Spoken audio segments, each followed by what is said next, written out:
Fantasy football owners. Chris Fearson here. What is down? Hopefully your fantasy team is not. Another edition. I am back here on the Fantasy Football Stock Report. A lot to get to this week. There are two teams on bye this week. That's Atlanta and Miami. So no Falcons this week for those of you who rely on Falcons players.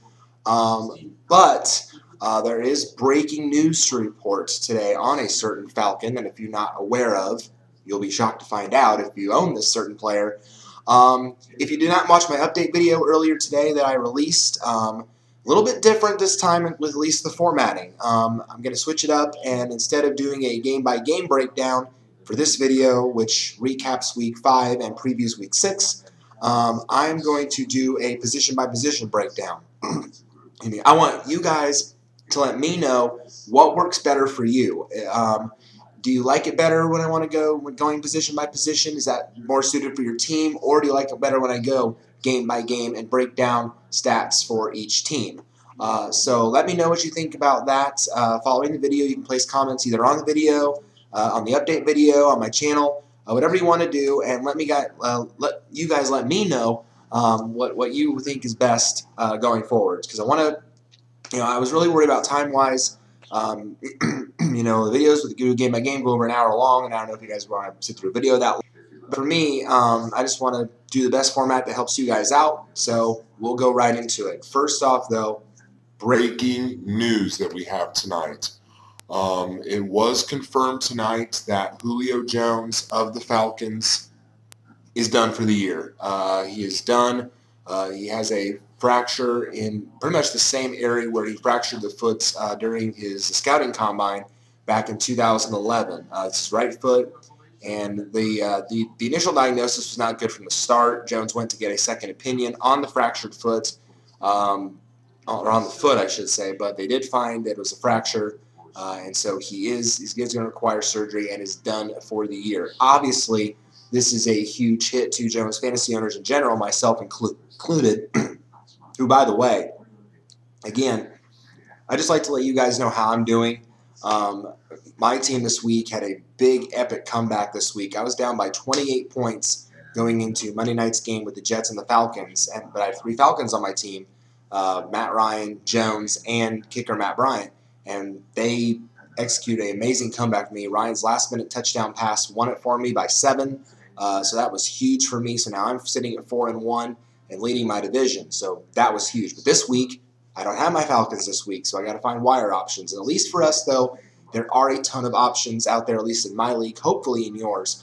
But we're going to list some intriguing options here this week. But obviously, because of the fact that Julio Jones now is out with this injury, we have got to start. If we're going position by position here, we've got to start with wide receiver. Obviously, this now is a big-time setback for the Falcons offense. It's certainly a little bit of a setback for Matt Ryan owners.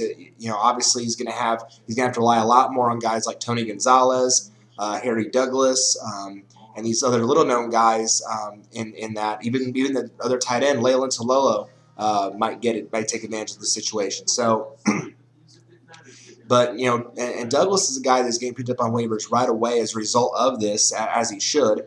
And what will the ramifications for Roddy White be? Will he get more involved?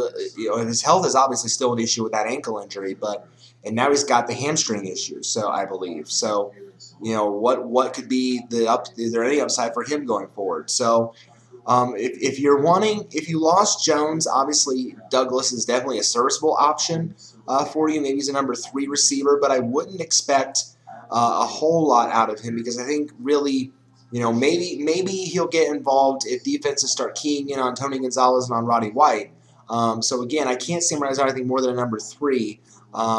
But definitely a guy you can keep an eye on. Or if you want to put a plug in for him on waivers, if you lost Jones, if you just need help at wide receiver, I think Douglas is a nice fill-in for you. But talking about wide receivers, and the guy that finally, we do mean finally, has broken out after a slow start to the season, and I can't believe it. Honestly, I can't believe it. 2 weeks ago, I was telling you guys to sell on this guy, and now all of a sudden he's going buku off, and that's Alshon Jeffrey of the Bears. I never expected him to finally put something together and start going off like this. his first 2 weeks of the season, he was practically invisible. He only had 4 fantasy points in the first 2 weeks. But all of a sudden, Jeffrey's starting to find a rhythm. He led all receivers in fantasy points this last week, which is absolutely outstanding. He had 10 catches on 13 targets for 218 yards and a score. That's 27 fantasy points. In all likelihood now, if someone did give up on Jeffrey and he's he's probably not out there in most leagues by now. I think in the CBS leagues up to over 90% ownership now. But by chance, if he's somehow still out there in your league, you want to snap up Alshon Jeffrey now, it looks like, because now's the time where he's taking advantage of the team's matchups. People are zoning in on Brandon Marshall now. It didn't happen earlier in the year, but now people are starting to zone on Marshall, meaning that opens up more opportunities for Jeffrey to break out. So apparently I was completely wrong on him, and I take full heat for that. I honestly thought it wasn't going to happen this year. I didn't expect it to happen. Apparently I gave up on him way too early, and now he's really starting with that Bears offense. And Jeffrey now is a guy you can probably plug in as at least a low number 2, high number 3, certainly. With some upside. And going against the Giants this week, I mean, that's an epic matchup. That's a great matchup for any Chicago player. Obviously we're going to start any Bears this week. Cutler, Forte, obviously Brandon Marshall, Jeffrey, the Bears D. Start your Bears this week because obviously the Giants are a mess right now. I think with the Giants we can say one of the most surprising 0-5 teams, but certainly they're a mess. They're downright a mess. They still have producers and fantasy-wise, but reality-wise, they are what they are. They're 0-5 and they're a mess. Another guy that broke out, and I guess the lesson that we learned about this guy is don't talk trash to him, is T.Y. Hilton. True story.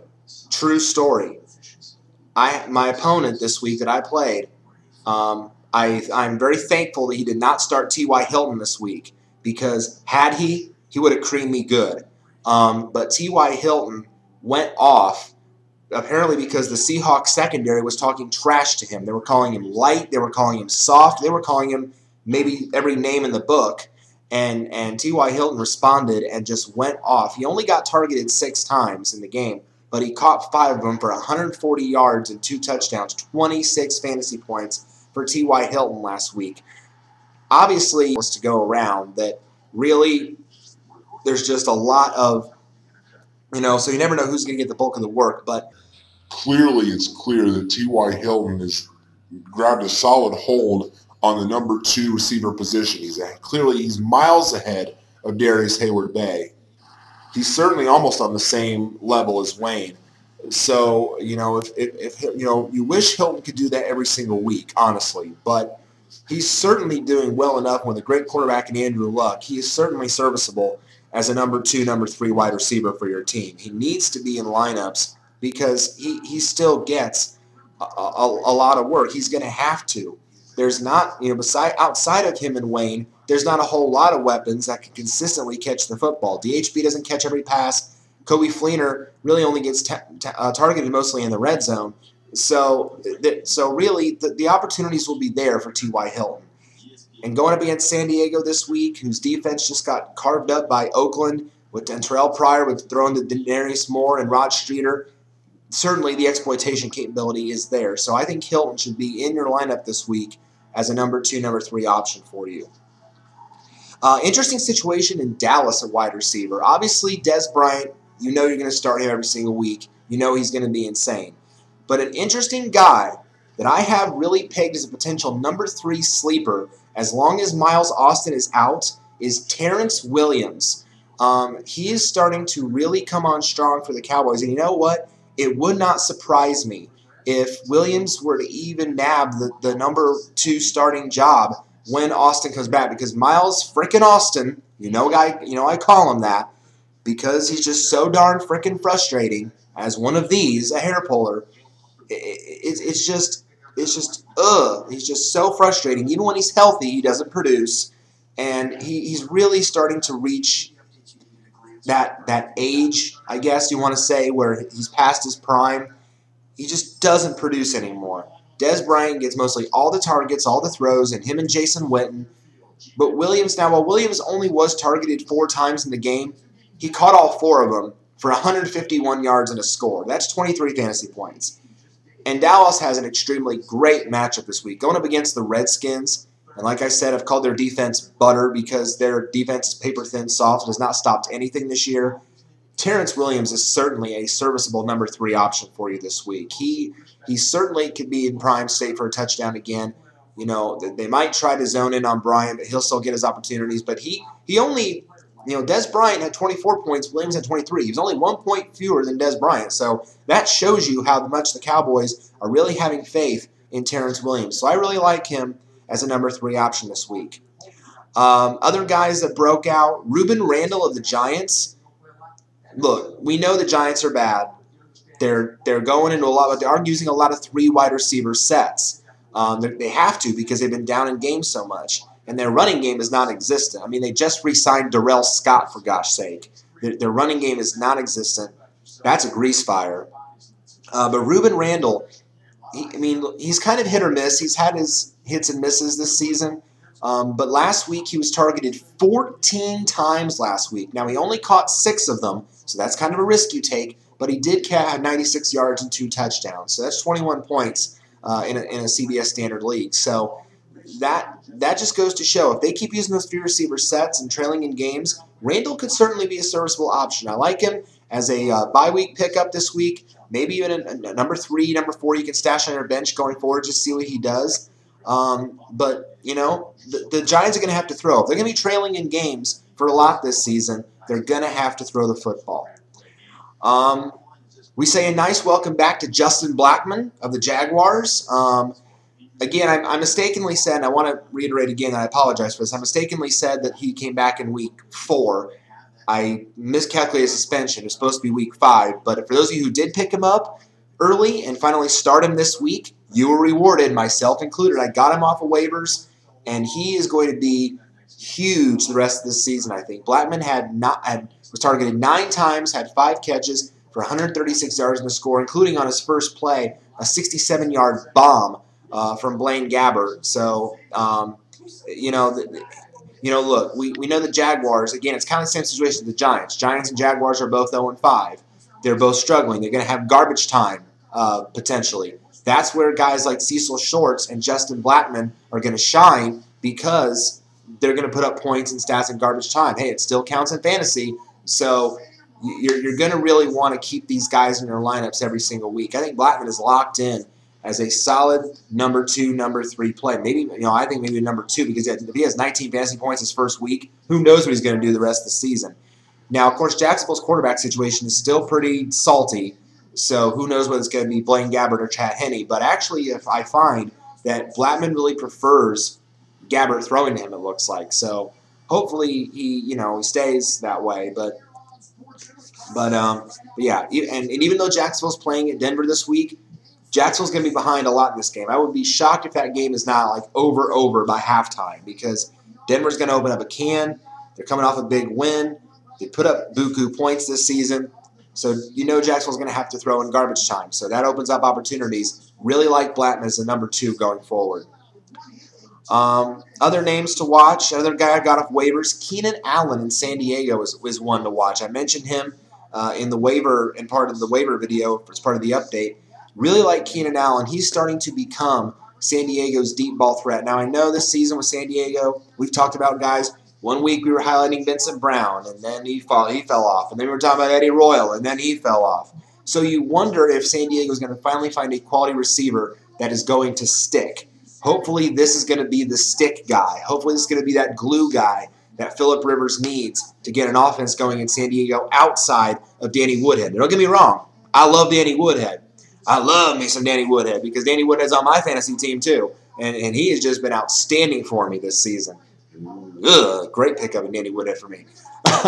But Keenan Allen last week was targeted 9 times. He had 6 catches for 115 yards and a score, 17 fantasy points. So you hope that this trend continues with Keenan Allen going forward. Maybe not a must-start right away going against the Colts defense that has been strong. But surprisingly enough, the Colts defense is 4th best in the league. That's actually quite surprising for a D that normally gets carved up. But the only team to get carved up against the run. So against Danny Woodhead, the Colts aren't going to do very much, I don't think. And with Ryan Matthews out with a concussion, that's going to open up the door for Woodhead to get more opportunities. But in the pass D, they're actually fairly strong. So, so again, with Keenan Allen, you're not going to expect, a whole lot maybe with Keenan Allen going forward. But maybe a guy, right now I'm going to have him on my bench, number 4 guy, moving forward, just to see what he does going on. So that's what I like about Keenan Allen.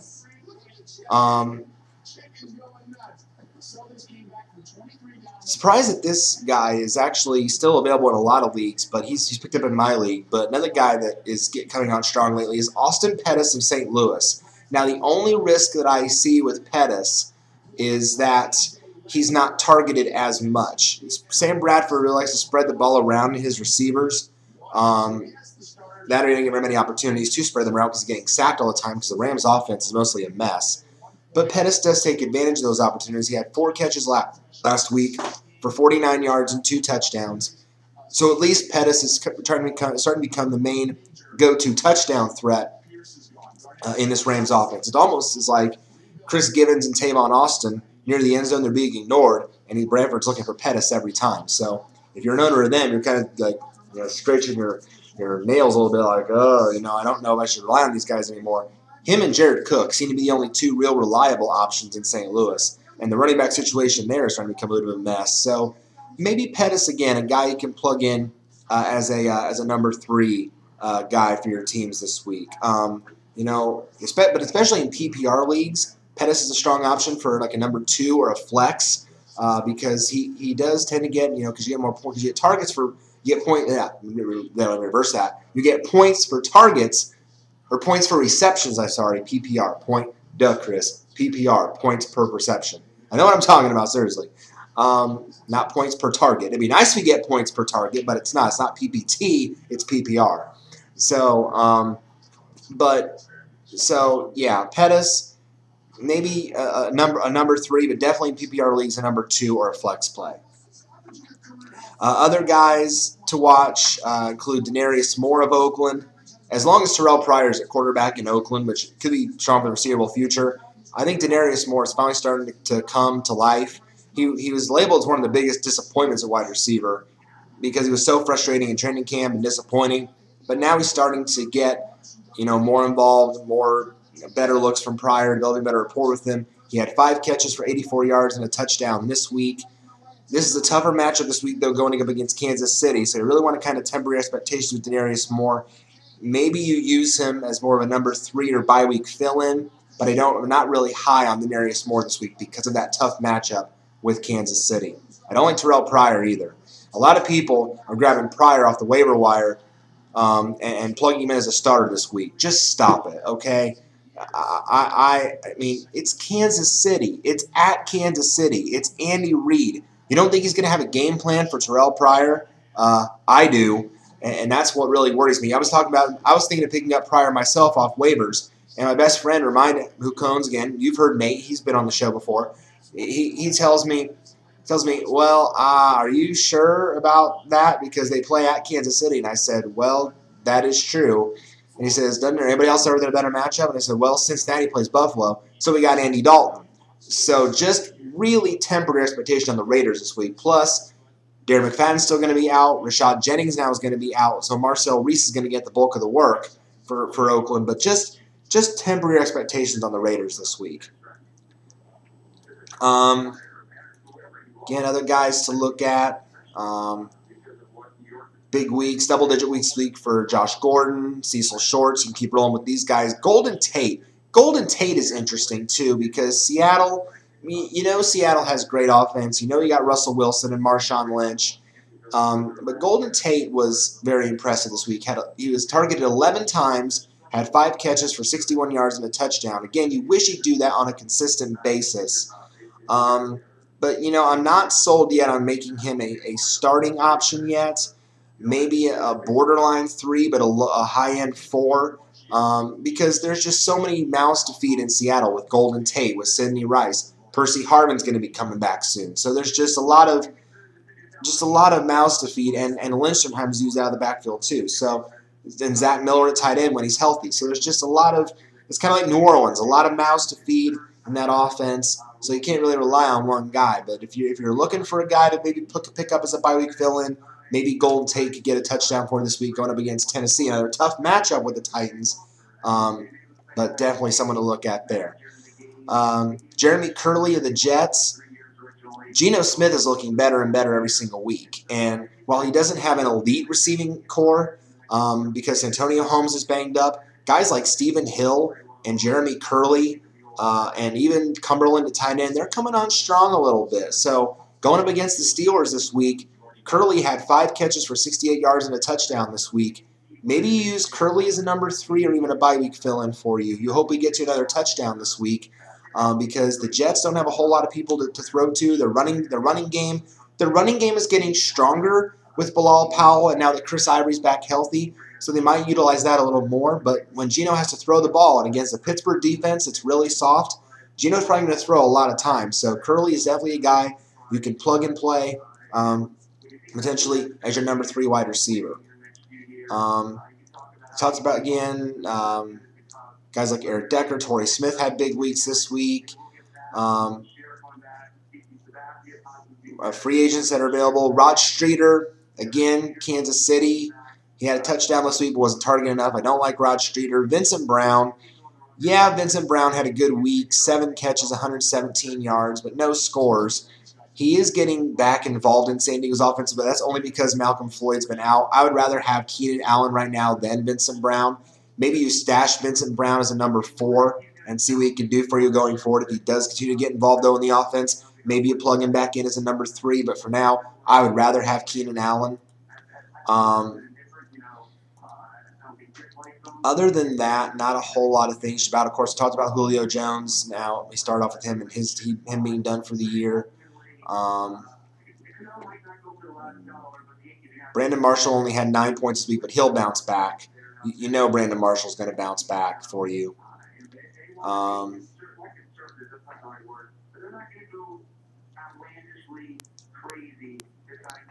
Let's see. Ted Ginn of Carolina. I mean, again, I'm not sold on Carolina's receivers. He only had 4 catches last week, but he did have 78 yards. That's number 3 numbers, but not sold on Ted Ginn. Greg Little, Kendall Wright, I'm not sold on these guys. A.J. Green's having a tough year this year. A.J. Green only had 5 catches for 61 yards. You know, he's really, because Dalton's been hit or miss this year. But going up against Buffalo this week, that's a much better matchup for Cincinnati. So I expect Cincinnati to have a big week this week. So I like Andy Dalton. I like Green. I like Giovanni Bernard. I really like the Bengals this week because the Bengals defense, Buffalo is starting something called Thaddeus Lewis at quarterback. I've never even heard of this guy. So you're definitely starting the Bengals defense. Robert Woods of Buffalo. Any Buffalo players now upside is going to go down because Lewis is the quarterback too. So I don't recommend Robert Woods this week. Danny Amendola had 5 points in his return, 4 catches for 55 yards, but was targeted 9 times. Amendola's back being locked in as a number 2.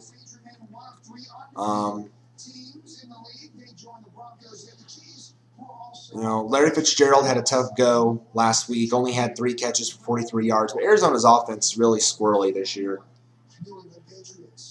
Then again, you can't sit Larry Fitzgerald. You can ill afford to.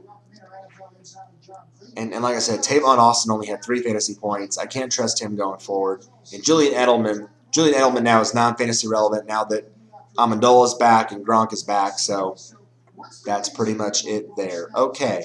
So that is it for the wideouts. Let's move on to quarterbacks for this week. Obviously, in terms of quarterbacks, the top 2 names obviously were involved in that shootout, which we kind of expected to have happen between Dallas and Denver. Tony Romo and Peyton Manning put up buku numbers, like Madden-like video game numbers that you just wouldn't expect. So if you had Tony Romo or Peyton Manning this week, you probably won your week this week because Romo had 50 fantasy points in a CBS league, threw for 500 yards, 5 touchdown passes. Manning had 44 points, 414 yards, 4 touchdowns. So clearly these guys have shown that they can be locked in as starters every week in a fantasy league. And this week for them, you can probably expect another top 10 week from each of these guys because their matchups are outstanding. Romo now gets the Washington Redskins defense, who, like I mentioned, has been paper thin all season. I would start every Cowboy you got this week against the Redskins. And I'm also starting any Denver Bronco you have against Jacksonville's pathetic excuse for a defense. Now, and again, this is kind of I don't know if this would happen against the Giants, but this is kind of the downside with Jacksonville. It's called the Jacksonville blowout factor, let's just say. It's happened with Seattle this season. It's happened with other teams that when the game is out of reach, your starters get yanked. And that really hurts in fantasy because then you don't get the points that they could have gotten if they had played the full game. The concern is that Manning could obviously be pulled out of the first half or the third quarter if the game gets out of hand. So that is the risk you take with starting Manning. But if Manning puts up enough points for you in a half and a quarter, then you gladly take that. I mean, obviously, you can't. Let me say this. How can I put this? You can't put the blowout factor alone as the reason to sit Peyton Manning. You just can't do it. So you can't take that risk. You're starting Peyton Manning. You're starting Noshawn Moreno. You're starting Julius Thomas, Demaryius Thomas, Eric Decker. You're starting all these guys you started all season for Denver. It's an elite matchup. Regardless of whether the game gets out of hand or not, you are starting these guys against the Jaguars, period. End of statement, end of story. Sign your name. You're starting them, okay? Just end of story. You're starting them. They're going to be reliant options from here on out. We know this. The top free agent on my wire, and again, it's surprising, I talked about him because he's done so well, is Geno. It's Geno Smith. I mean, who would have thunk that he has come on so strong for the Jets and now is working well in this offense? Geno went 16 of 20 for 199 yards, but he had 3 touchdowns on Monday night going up against an Atlanta team that, yes, while 1-3 is still loaded with talent, but the problem with Atlanta now is they're banged up because Steven Jackson's still going to be out. Julio's now out for the year. They're a very much banged up team now. But for Geno to go in there and win that game the way he did, Geno Smith is quickly earning his dues in this league. He is making everyone who passed on him and who didn't think about taking him right now look like a fool because he is just doing amazing things with that offense. He had a quarterback rating of 147.7. That was higher than Tony Romo this week. That was higher than Peyton Manning. That was higher than Jay Cutler, higher than Drew Brees, higher than Terrell Pryor. I look at all these guys that he's had higher ratings than, higher than Matt Ryan, higher than Andrew Luck, higher than Nick Foles. He had the top quarterback rating of the week, folks. That is something you just cannot ignore. And what do you know? Geno Smith has a great matchup this week. Who would have thunk? He's going up against the Steelers defense, which has been crap all year. If there's a way, if you do not have Matt Ryan this week, or if you do not have Tannehill this week, Geno Smith is a great plug-and-play option for you this week. I'd say he's even a borderline QB1 because of this matchup this week and how red hot he has been lately. Geno Smith, I think, is definitely serviceable against the Steelers defense this week. Other good performances, Jay Cutler. I mean, the Bears offense, again, that's a dream matchup. If you own Jay Cutler this week, you're starting Jay Cutler this week because this is a dream matchup against that Giants defense. Cutler last week had 358 yards and 2 scores. He did lose a fumble, but still 26 points in a standard league. Jay Cutler, with this new Bears offense and new coach Trestman, like I said, he loves having Trestman as his coach. He's getting Alshon Jeffrey now involved. He's got Brandon Marshall. He's got Matt Forte. He's got Martellus Bennett. He's getting all these guys involved. You want to have Jay Cutler in your lineups this week. Russell Wilson, obviously, still a must-start option against Tennessee this week. Sam Bradford, again, even though St. Louis's offense isn't anything exciting or flashy, Sam Bradford still manages to put up decent fantasy points. He had 26 points last week. He had 222 yards and 3 touchdowns. But this week, going up against the Texans at Houston, the Rams have really struggled this season against really good defenses. The Cowboys was a good example. You know, I think the Cardinals. So really, when it comes to playing really good defenses, especially on the road, the Rams aren't exactly great. So Sam Bradford, I can only label as a number 2, number 3 this week. Maybe if you didn't get Terrell Pryor or if you didn't get Geno Smith, maybe you can pick up and play Bradford this week, but just kind of temper your expectations with him because I'm really expecting the Rams to struggle against that Texans D this week. Again, obviously, Terrell Pryor. Again, I'm going to say yes. Can Pryor put up numbers? Yes, he can. But again, the matchup is just so tough this week going up against Kansas City. That's a really tough matchup. I can only rate Pryor, again, a low number 2, high number 3 option.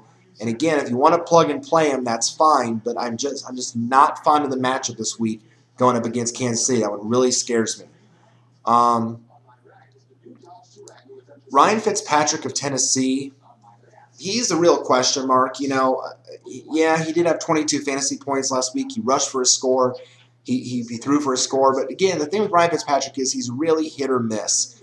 He's not Jake Locker. He's not anything like Jake Locker. He did rush for a touchdown, but the jury's still out, I think, on him. And going up against that Seattle defense this week in Seattle, I don't recommend Ryan Fitzpatrick this week.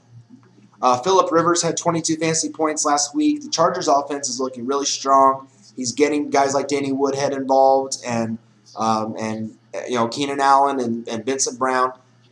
Maybe a number 2 this week against the Colts. The Colts defense, again, is strong, so maybe Rivers will be a little bit bogged down. Maybe he'll make some more turnovers like they did against Oakland this week. But I like Rivers as a number 2 guy. Obviously, Andrew Luck, you're starting him. Eli Manning, not recommended this week. Going against the Bears, that's a real tough matchup. Yes, Eli had 19 points last week. He had 2 touchdowns, but he also threw 3 picks. You know, yeah, he's got his weapons in Akeem Nicks and Victor Cruz and Randall, but now the big concern with him, is it going to be worth it? So, just temper expectations on Eli. Nick Foles for the Eagles this week. Michael Vick is likely not going to play this week, so all signs are pointing to Nick Foles starting for Philly against Tampa Bay.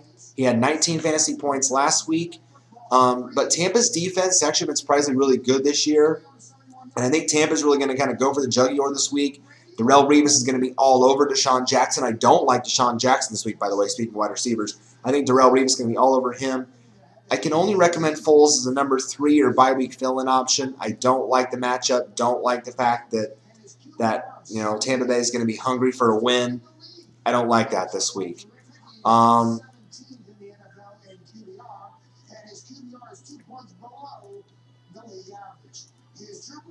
Remember, Ryan Tannehill's on a bye this week, so you can't have them. Let's see. Brandon Weeden. Brandon Weeden going up against Detroit. Not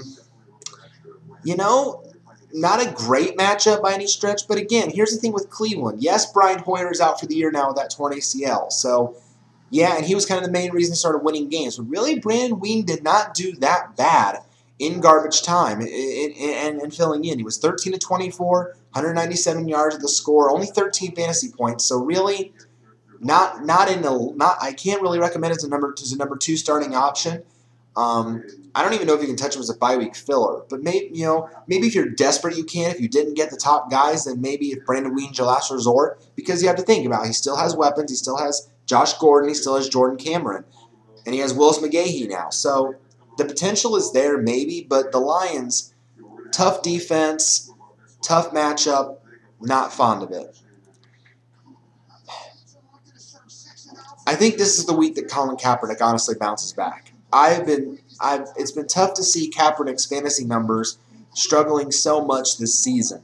He was only 6 of 15 last week for 113 yards and a score, 11 fantasy points in a standard league. The problem is Kaepernick's been facing tough defenses. He doesn't have Michael Crabtree.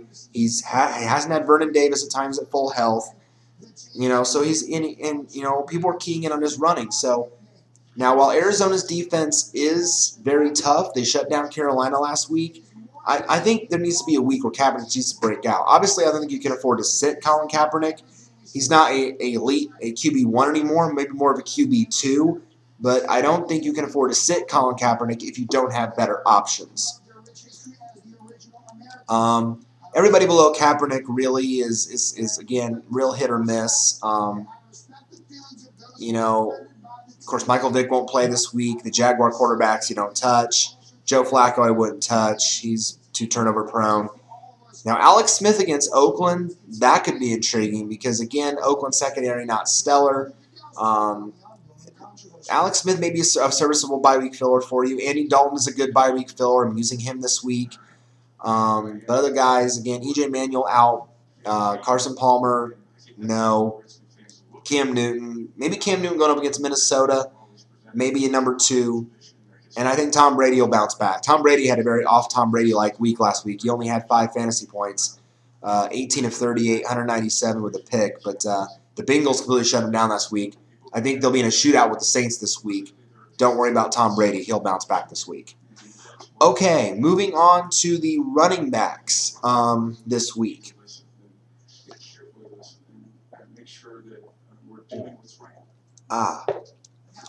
Running backs for the week.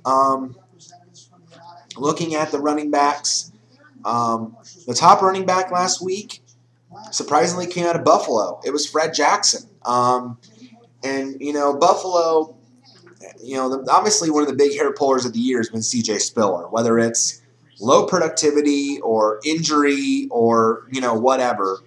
C.J. Spiller has definitely been a big disappointment to his fantasy owners. Definitely just a very tough situation there with Fred Jackson. Or with C.J. Spiller, I should say. But Jackson took full advantage of that. He went off last week for 17 carries for 53 yards and 2 touchdowns, along with 4 catches for 40 yards. Jackson had 21 points in a standard league. But this week, though, I really can't recommend the Bills as any starting options. Why? Because they're going up against that same Bengals D that shut down the Patriots last week. So, really, if you're wanting to play one, at this point, you know, it's a tough question. It's a tough call at this point, and I've already had it asked. Do you give up on C.J. Spiller? I would say no. Let's say this: if you have a trade offer for him, like if you're getting someone like really, really better than C.J. Spiller on the trade end, I'd say certainly you can trade for C.J. Spiller or trade away C.J. Spiller and get someone better in the deal. But to give up on him entirely, I wouldn't say so just yet. They're both pretty strong options in the backfield, but I don't like either against the Bengals this week. If I had to pick one to prefer, I would say it's Jackson because he's getting more carries. He had 17 carries last week to Spiller's 8.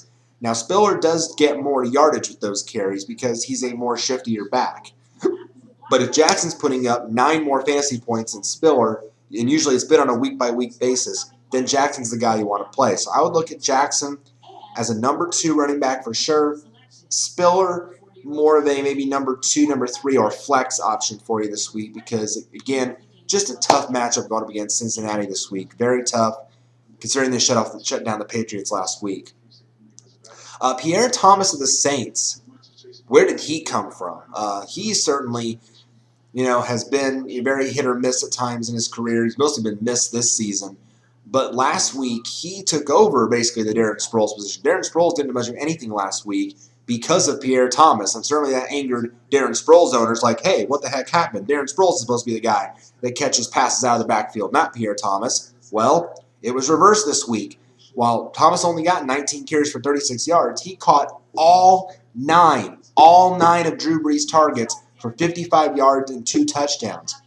Now, if you're hoping, if you're looking at the Saints, who are the Saints' big targets? Jimmy Graham and Marcus Colston. That's their 2 big targets. Sproles usually is their third wheel. But this week, they decided to go to Thomas. So you're wondering, it really makes you wonder, is this a 1-week thing?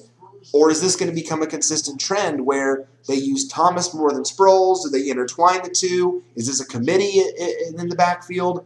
We don't know. But for now, it certainly makes Thomas at least a good stash option on your bench. If you have a roster spot open and you need running back depth, Pierre Thomas is certainly a guy you can stash. See if this trend continues. I'm not going to call him a surefire starter right away, but I will say that if you need running back depth, maybe you stash Pierre Thomas, see what he can do going forward, and just see what happens from there. So Pierre Thomas was definitely impressed by his performance last week. And this week going up against the Patriots, that's going to be a shootout game. Maybe Thomas pulls another double-digit week. It's certainly not out of the realm of perspective. We'll see what happens there with Pierre Thomas this week and weeks going forward. And then you get into guys, obviously, you're starting every single week. No Sean Moreno. You're definitely starting him this week. Ray Rice. Jacquizz Rodgers of Atlanta had a big week this week. He had 14 carries for 43 yards, 2 touchdowns, and 4 catches for 15 yards. But obviously the Falcons on a bye this week. But as long as Steven Jackson is out, then you can fill in, and you can put Jacquizz Rodgers in as a number 2 or a flex running back. So you won't have him this week, but maybe in week 7 and weeks going forward. As long as Steven Jackson is out, you want to monitor that status with Steven Jackson going forward. But maybe, again, Rodgers is a guy you can put in as a number 2 or a flex for you. Jamal Charles, you're starting him. LaShawn McCoy, Frank Gore. Chris Johnson. You're not starting Chris Johnson against the Seahawks. It's just, I mean, I know that you probably can ill afford to sit Chris Johnson, considering unless you have good running back depth. But against that Seattle defense, I wouldn't recommend starting any Titans because it's just going to be a rough day. Let's just say that. The 12th man in Seattle, the loudest stadium. Seahawks are really good. Were it not for Andrew Luck, they would have won last week. So you're not starting any Titans against Seattle. Willis McGahee of Cleveland. True story. I picked McGahee up off waivers for running back depth, and I tell you what, right now it's looking like I'm glad I did because McGahee, while he is old in age, while he's gone along in years, you know, who else is going to run the ball this well in Cleveland? It's not going to be Chris Ogbonnaya, and it's certainly not going to be Bobby Rainey. Maybe Bobby Rainey in the future once McGahee hangs it up, but McGahee right now is the guy in Cleveland. And if you're the guy, you need to be in fantasy lineups, or at least on fantasy teams. 26 carries for 72 yards and a touchdown last week. Now, like I said, for Cleveland, this is a tougher matchup this week going up against that Detroit team. But again, maybe McGahee, a guy you plug in as a number 2 or a flex option this week because, you know, again, who else is going to get the bulk of the carries in Cleveland? So I really like Willis McGahee going forward. I really love his upside. And if he's still available in your league, I think you guys need to get Willis McGahee now because I think he's going to do some big, big things. He's going to be a consistent point producer going forward. BenJarvus Green-Ellis of Cincinnati. He did have 12 fantasy points last week. He did have 19 carries for 67 yards and a score. Look, obviously, I think Giovanni Bernard's upside is better. I've mentioned that on here before, that I love Gio Bernard the rest of the season. But like I said, this is a committee in Cincinnati that works. So I talked about, in my last video, I talked about committees that worked and didn't work. This is a committee that works in Cincinnati. Green-Ellis is your ground and pound guy. Giovanni Bernard is like your Darren Sproles, like your Danny Woodhead, that catches passes out of the backfield. So this is definitely a situation, this is a week where you can certainly play Green-Ellis as a number 2 running back because Buffalo, again, nothing special on defense. They're starting a rookie at quarterback. I don't even know if he's a rookie. He's a guy who picked up off the street at quarterback. So you're definitely going to start BenJarvus Green-Ellis this week. You're definitely starting Gio Bernard this week against the Bills' defense this week. You're definitely starting DeMarco Murray this week because again, Dallas is playing the Skins. I mentioned that. Again, mentioned how much I love Danny Woodhead. Arizona's running by situation. Let's take a look at Arizona with Rashard Mendenhall and Andre Ellington. What do you do with these guys? Rashard Mendenhall is, you know, yes, he does get the lion's share of the work in Arizona. He had 17 carries for 43 yards and a score. He had 10 fantasy points. The problem in Arizona is that Andre Ellington is starting to get more involved in the offense. He's taking on that role of Darren Sproles, of Danny Woodhead, you know, of Giovanni Bernard. He's taking on this role of being that passing back. Joique Bell is another great example. He's taking on that role of being a change of pace back out of the backfield. So this is really a situation where, you know, if you're looking for running back depth, maybe you take a look at Andre Ellington and I wouldn't call Ellington a must start right away unless you're in a PPR league. I wouldn't call Ellington a must start right away, but maybe stash him on your bench, or you could plug him in as your flex play. I would really like to see him there as well. So again, Not sold on him yet. I think you can still roll with Mendenhall, but here's the problem. The Niners are playing the Niners. The Niners are playing the Cardinals. The Cardinals are playing the Niners this week in San Francisco. That Niners defense, very strong, tough matchup.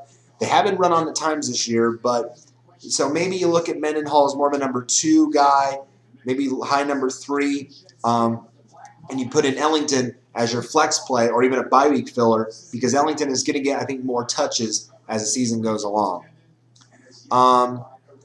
Donald Brown of the Colts, apparently he's going to get involved in the offense. The team traded for Trent Richardson, and he's their only good back, but the problem with Trent Richardson is that unless he scores a touchdown for you each week, he's not going to be a consistent fantasy producer. So then you look at a guy like Donald Brown, and, he gets a touchdown, but is that going to happen every single week? That's the risk you take with Donald Brown. So really for Donald Brown, I only look at him as a number 3, maybe a flex option if you're desperate at flex. If you don't get one of the big guys, maybe you plug in Donald Brown this week going up against that Chargers defense again, but not sold on Donald Brown moving forward. Eddie Lacy is back. He came back last week, 23 carries for 99 yards. I think he's sold as a number 2 as long as he's healthy. Maurice Jones-Drew, can't afford to sit him, obviously, but he had 8 fantasy points last week. Again, tough matchup going against Denver, but, maybe again a number 2, number 3 you can look at there. I talked about Andre Ellington. The Rams situation, Zach Stacy. Zach Stacy is now your starting running back in St. Louis. Daryl Richardson is no longer the starter. He's relegated to number 2. Daryl Richardson can be taken out of fantasy lineups or rosters. Zach Stacy now is the guy. He had 14 carries for 78 yards. Now, he did suffer a rib injury last week. And he sat out practice today with those soreness in his ribs. So you want to monitor that situation. But right now, if you want a Rams running back to own, it's Zach Stacy right now. Now, clearly, I would avoid it altogether because it's such a mess because they're getting him involved. They're getting Richardson involved, Isaiah Peed, Benny Cunningham. That's 4 running backs. Okay, count them. That's 4 running backs, folks. So that is a mess. That's a committee that doesn't work because they don't even know who their main 2 running backs are. So, again, if you want to own one, if you want to take the chance on one, maybe as your number 3 running back or a flex, I would pick up Zach Stacy. But, again, I don't like the Rams players this week because they're going up against Houston. So maybe you don't do it this week. Maybe you scout him out, see what happens there if he's available, and then maybe pick him up moving forward. So, but for now, Ram running back to own is Zach Stacy. Other than that, Reggie Bush will bounce back this week. He only had 6 fantasy points last week, but going up against Cleveland this week, he'll bounce back. Stick with Reggie Bush. Again, and Trent Richardson only had 5 fantasy points last week, but again, hit or miss with him. But I think he's still a solid number 2. Other than that, nothing real flashy to talk about. All right, let's move on. We talked about wideouts already, so let's move on to tight ends for this week. Top tight end of last week was Julius Thomas. That's really no shocker. It should usually be either him or Jimmy Graham. And again, I'm saying it, start all your Broncos against the Jags this week. Julius Thomas had 9 catches for 122 yards and 2 scores last week. He could certainly do that again against Jacksonville as long as they stay in the game for a long time. So you're definitely starting Julius Thomas. Jason Witten, another big week last week with 18 fantasy points. You're going to keep rolling with him, especially against Washington. Vernon Davis, he's healthy again. The hamstring looked like it didn't bother him. He had 3 catches for 88 yards and a score last week. Even though he didn't get a whole lot of targets, he gets touchdowns, and that's what's huge. So we're going to roll with Vernon Davis this week against Arizona. Jimmy Graham, obviously, starting him. I mentioned him again, but Jeff Cumberland, I'm telling you, they're completely forgetting about Dustin Keller in New York because Jeff Cumberland is really starting to come along. As Geno Smith gets more confident in his passing, Cumberland's going to get more involved. Now, he only got targeted 4 times. He had 3 catches for 79 yards and a score, but maybe Cumberland, if you're in a league that starts 2 tight ends, or if you don't have Tony Gonzalez this week or Charles Clay, maybe you plug in Cumberland as a plug-and-play guy going up against the Steelers, kind of like you would with Geno Smith. Maybe you do that for Cumberland this week, or even as your flex option maybe, because if they get in the red zone, Geno's going to be looking Cumberland's way. So another guy to keep in mind there. Brent Selleck, yeah, I mean, the only thing about Brent Selleck is, I mean, yeah, he catches all his targets, but he's only targeting the red zone. Only got 3 targets. He's like Kyle Rudolph, only 3 targets, 47 yards in the score. But again, with Nick Foles at quarterback going up against Tampa Bay, I don't like that matchup. I can only label Foles a tight end 2 this week. I don't love the matchup this week for him. You won't have Tony Gonzalez this week, so we're going to bench him. Antonio Gates, you're starting Antonio Gates, obviously. He only had 7 fantasy points last week, but you're sticking with Antonio Gates. He's really the only consistent option in San Diego's offense. A guy to watch going forward, now he's on bye this week, but a guy to watch going forward because of the fact that Julio Jones has done for the year is Levine Tololo, the tight end in Atlanta. Yes, Levine Tololo. He only had 2 catches, but he did have 15 yards and a late touchdown. That touchdown pass thrown to him won my fantasy league for me this week. So I can thank Levine Tololo for that. But maybe he's a guy to watch going forward, because now offenses, they're going to hone in on Tony Gonzalez. Maybe that opens up the door for Tololo a bit. So maybe you look at him, maybe you scout him out right now at number 3 tight end option for now. Just a guy you can scout right now. And then maybe see what happens in week 7 and weeks going forward. Greg Olsen. Last week, 7 fantasy points, but he gets targeted a lot from Cam Newton, so I like him this week again as a low number 1, high number 2 against Minnesota. Kellen Winslow, he only had 1 catch last week, but it was for a touchdown. But this week with Pittsburgh, who knows whether it's going to be him or Cumberland. That's the kind of the tough thing you take a risk at. But certainly Winslow, again, and the guy I think you can plug and play as a number 2, number 3 tight end for you. Now, the big news regarding tight ends is Owen Daniels. If Owen Daniels of the Texans is out for at least 6 weeks, I believe, or I don't know, 6 weeks or 8 weeks. I want to check that, but 6 to 8 weeks at least with a broken leg. Owen Daniels will be gone a long time. Enter Garrett Graham. And I mentioned Garrett Graham on here about a guy that could be an up-and-coming guy, and he was getting involved even when Daniels was healthy. Now Garrett Graham takes over that starting spot in Houston. Now the only problem is there's a lot of uncertainty surrounding the quarterback position in Houston with Matt Schaub. Now they got trespassers potentially showing up at Matt Schaub's house. That's really scary stuff. But when you throw a pick 6 in 4 straight games, the Houston fans apparently can get a little bit chippy. And they are calling for T.J. Yates to be the starter in Houston, but Gary Kubiak, like Dolly Parton, is standing by his man, and he's not letting him go. I know it sounded creepy, but that's what it is. So Garrett Graham, if you again want a guy, if you're desperate at tight end, if you're looking for a guy to put in your lineup right away, if you don't have a top option or you're just plugging and playing tight ends every week, Garrett Graham would be a guy that I think you can definitely put in this week for you going up against the Rams. Again, Martellus Bennett should have a great week this week. If you own a Cincinnati tight end this week going up against Buffalo, I'd rather have, of course, Tyler Eifert. He had 7 targets last week, caught 5 of them for 53 yards. He seems to be getting more targets and looks than Jermaine Gresham. So, again, I think Eifert could be a number 2 plug-and-play tight end for you this week. Other than that, again, Jordan Cameron will bounce back. He'll be fine. You can't afford to sit Jordan Cameron. Can't afford to sit Jermichael Finley. Some of these guys have struggled this week. Wouldn't touch the Lions tight ends. Wouldn't touch Delaney Walker, Scott Chandler. Brandon Myers has been a disappointment this season. That's pretty much it there. Real quick, we're going to close with some kickers and some defenses to highlight this week. Kickers, I got Steven Hauschka of the Seahawks off the waiver wire this week. Get this. Hauschka has been perfect this season. Actually, I take that back. He missed his first against the Colts last week. He was perfect until last week. But he's 4 of 5 on the year in field goals, 2 of 2 on extra points. Look, the Seahawks offense, they're going to score. Hauschka's going to get opportunities. And this week going up against Tennessee, while that is a tough matchup, I think you can't overlook the fact that Hauschka has been just really strong.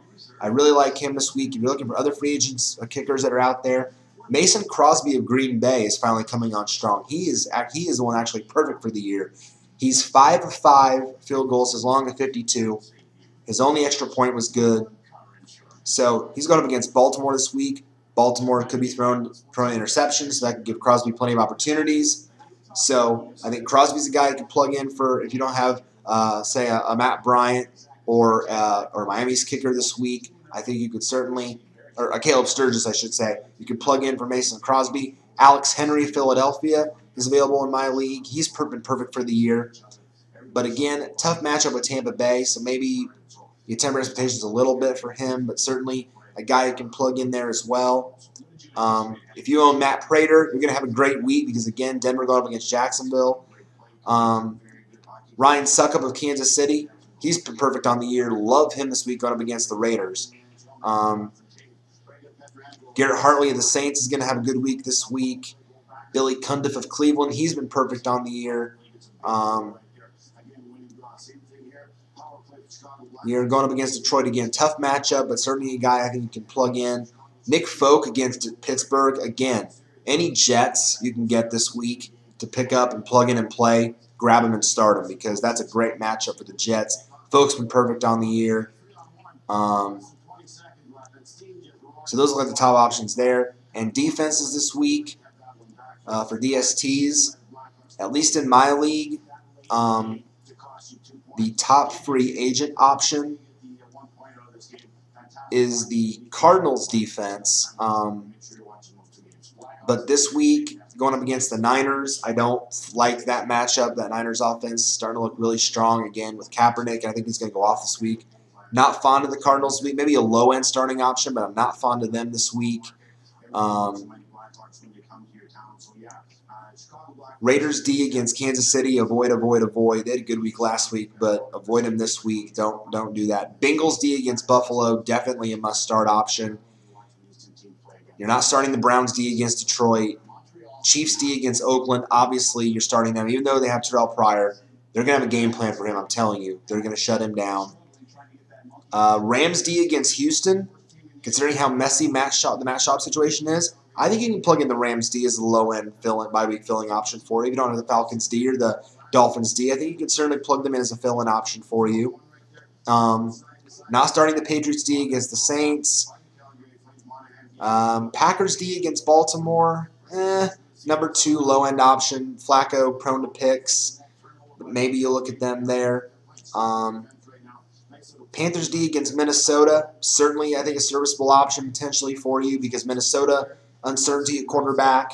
Now, obviously, you might not want to start him because of Adrian Peterson, but because of the quarterback situation, maybe they can find a couple way to get a turnover or sack or two, so maybe you look at them as a low-end option. Colts D against San Diego. I think a low-end option potentially, even though San Diego's looked good on offense of late. The Colts unit has been surprisingly really, really good this year, so might want to go with them. Eagles D against Tampa Bay. I think you can certainly go with them as a plug-and-play this week. Other than that, obviously Seahawks D against Tennessee. You want to roll with them. Titans D, no. Broncos D, of course. This is the best week to start to have them on your roster. They're going to have a big week. Bills D against Cincinnati, I wouldn't say so. Cowboys D against Washington, absolutely. Jets D against Pittsburgh. The only backlash of plugging and playing the Jets D against Pittsburgh is if Big Ben has a big week, and that's really the only risk that you take. But certainly, again, I've said all Jets plug and play could be good for you, so I think you can go with that. And obviously, Bears D going up against the Giants, great matchup. You can roll with them this week if you have them. Texans D against St. Louis, love that matchup. Other than that, I really don't like the bottom 5, at least on my free agent wire. Lions, Jaguars, Giants, Buccaneers, Steelers, no. So that's it. That is it for the week. That's every position.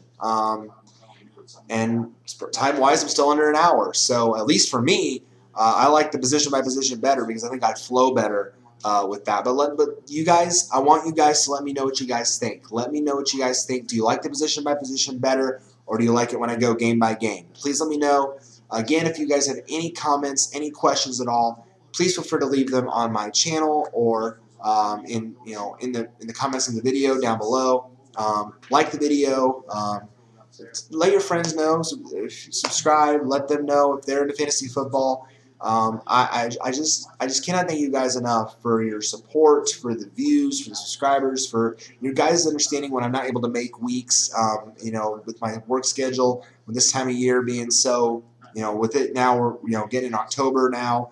With the holiday coming up, might get a little squirrely at times with the scheduling, but I promise you guys I will try to get on here, at least have some advice for you, whether it be on here or in the Facebook post every single week. I promise you that. So thank you guys again so much for the support, and good luck this week in Week 6. Go get a win, and stay tuned for next week's edition of the Fantasy Football Stock Report. Thanks, guys. God bless.